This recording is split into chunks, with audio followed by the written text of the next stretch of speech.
حضرت عبداللہ بن مبارک رحمۃ اللہ علیہ فرماتے ہیں کہ میں ایک مرتبہ حج پر گیا۔ ایک سفر کے دوران رستے میں مجھے ایک بڑھیا بیٹھی ہوئی ملی جس نے اون کا قمیض پہنا ہوا تھا اور اون ہی کی اوڑھنی اوڑھے ہوئے تھی۔ میں نے اسے سلام کیا تو انہوں نے جواب میں کہا، رب رحیم کی طرف سے ان کو سلام کہا جاتا ہے۔ میں نے پوچھا، اللہ تم پر رحم کرے، یہاں کیا کر رہی ہو؟ کہنے لگی، جسے اللہ گمراہ کر دے اس کا کوئی رہنما نہیں ہوتا۔ میں سمجھ گیا کہ وہ راستہ بھول گئی ہے، اس لیے میں نے پوچھا، کہاں جانا چاہتی ہو؟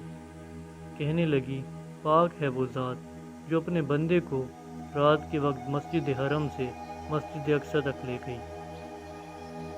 میں سمجھ گیا کہ وہ حج ادا کر چکی ہے اور بیت المقدس کی طرف جانا چاہتی ہے۔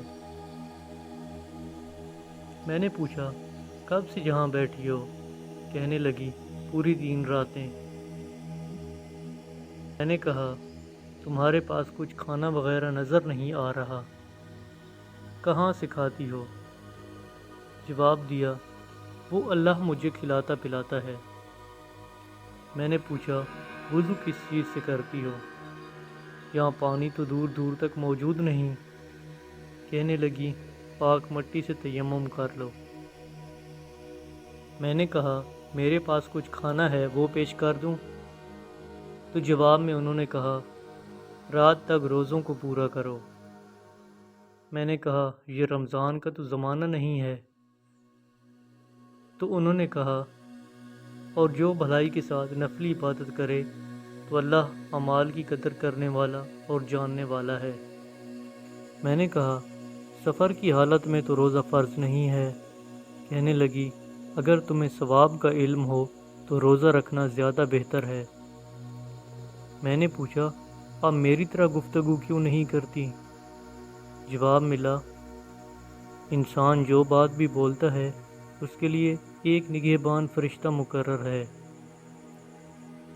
میں نے پوچھا، آپ کون سے قبیلہ سے ہیں؟ تو کہنے لگی، جس بات کا تمہیں علم نہیں اس کے پیچھے مت پڑو۔ میں نے کہا، معاف کرنا، مجھ سے غلطی ہوئی۔ تو انہوں نے فرمایا، آج تم پر کوئی ملامت نہیں، اللہ تمہیں معاف کرے۔ میں نے کہا، اگر چاہو تو میری اونٹنی پر سوار ہو جاؤ اور اپنے قافلہ سے جا ملو۔ تو کہنے لگی، تم جو بھلائی بھی کرو اللہ اسے جانتا ہے۔ میں نے یہ سن کر اپنی اونٹنی کو بٹھا لیا، مگر سوار ہونے سے پہلے وہ بولی، مومنوں سے کہہ دو کہ وہ اپنی نگاہیں نیچی رکھیں۔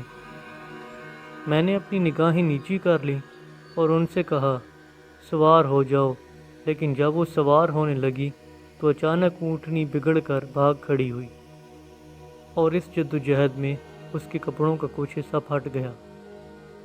اس پر وہ بولی، تمہیں جو کوئی مصیبت پہنچتی ہے وہ تمہارے اعمال کے سبب ہوتی ہے۔ میں نے کہا، ذرا ٹھہرو تو اونٹنی کو باندھ دوں پھر سوار ہونا۔ تو وہ بولی، ہم نے اس مسئلہ کا حل سلیمان علیہ السلام کو سمجھا دیا۔ میں نے اونٹنی کو بٹھا دیا اور ان سے کہا، اب سوار ہو جاؤ۔ وہ سوار ہو گئی اور یہ آیت پڑھی، پاک ہے وہ ذات جس نے اس سواری کو ہمارے لیے رام کر دیا اور ہم اس کو کرنے والے نہ تھے، اور بلا شبہ ہم سب اپنے پروردگار کی طرف لوٹنے والے ہیں۔ میں نے اونٹنی کی مہار پکڑی اور چل پڑا۔ میں بہت تیز تیز دوڑا جا رہا تھا اور ساتھ ہی ساتھ زور زور سے چیخ کر اونٹنی کو ہنکا بھی رہا تھا۔ یہ دیکھ کر وہ بولی، اپنے چلنے میں اعتدال سے کام لو اور اپنی آواز پست رکھو۔ اب میں آہستہ آہستہ چلنے لگا اور کچھ اشعار ترنم سے پڑھنے لگا۔ اس پر اس نے کہا، قرآن میں سے جتنا حصہ پڑھ سکو وہ پڑھو۔ میں نے کہا، تمہیں اللہ کی طرف سے بڑی نیکیوں سے نوازا گیا ہے۔ تو وہ بولی، صرف عقل والے ہی نصیحت حاصل کرتے ہیں۔ کچھ دیر خاموش رہنے کے بعد میں نے ان سے پوچھا، تمہارا کوئی شوہر ہے؟ تو اس نے فرمایا، ایسی چیزوں کے بارے میں مت پوچھو جو اگر تم پر ظاہر کر دی جائیں تو تو تمہیں بری لگیں۔ اب میں خاموش ہو گیا اور جب تک قافلہ نہیں مل گیا میں نے اس سے کوئی بات نہیں کی۔ قافلہ سامنے آ گیا تو میں نے اس سے کہا، یہ قافلہ سامنے آ گیا ہے، اس میں سے تمہارا کون سا ہے؟ تو کہنے لگی، مال اور بیٹے دنیاوی زندگی کی زینت ہیں۔ میں سمجھ گیا کہ قافلے میں اس کے بیٹے موجود ہیں۔ میں نے پوچھا، قافلے میں ان کے سپرد کام کون سا ہے؟ تو وہ بولی، اور علامتیں ہیں، ستارے سے ہی وہ راستہ معلوم کرتے ہیں۔ میں سمجھ گیا کہ اس کے بیٹے قافلے کے رہبر ہیں۔ چنانچہ میں اسے لے کر خیمے کے پاس پہنچ گیا اور پوچھا، یہ خیمہ آ گیا، اب بتاؤ یہاں موجود لوگوں میں سے تمہارا بیٹا کون سا ہے؟ تھوڑی ہی دیر میں چند نوجوان جو چاند کی طرح خوبصورت تھے میرے سامنے آ کھڑے ہوئے، جن کا نام ابراہیم، موسیٰ اور یحییٰ تھا۔ جب ہم سب اطمینان سے بیٹھ گئے تو اس عورت نے اپنے بیٹوں سے کہا، اب اپنے میں سے کسی کو یہ روپیہ دے کر شہر کی طرف بھیجو، پھر وہ تحقیق کرے کہ کون سا کھانا زیادہ پاکیزہ ہے، سو اس میں سے تمہارے لیے کچھ کھانا لے آئے۔ یہ سن کر ان میں سے ایک لڑکا گیا اور کچھ کھانا خرید لایا۔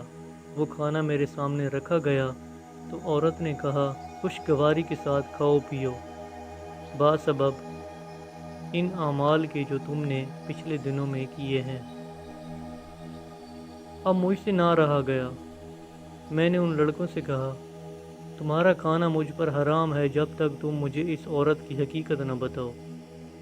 لڑکوں نے کہا کہ ہماری ماں کی 40 سال سے یہی کیفیت ہے، 40 سال سے اس نے قرآنی آیات کے سوا کوئی جملہ نہیں بولا، اور یہ پابندی اس لیے اپنے اوپر لازم کی ہے کہ کہیں زبان سے کوئی ناجائز یا نامناسب بات نہ نکل جائے جو اللہ کی ناراضگی کا سبب بنے۔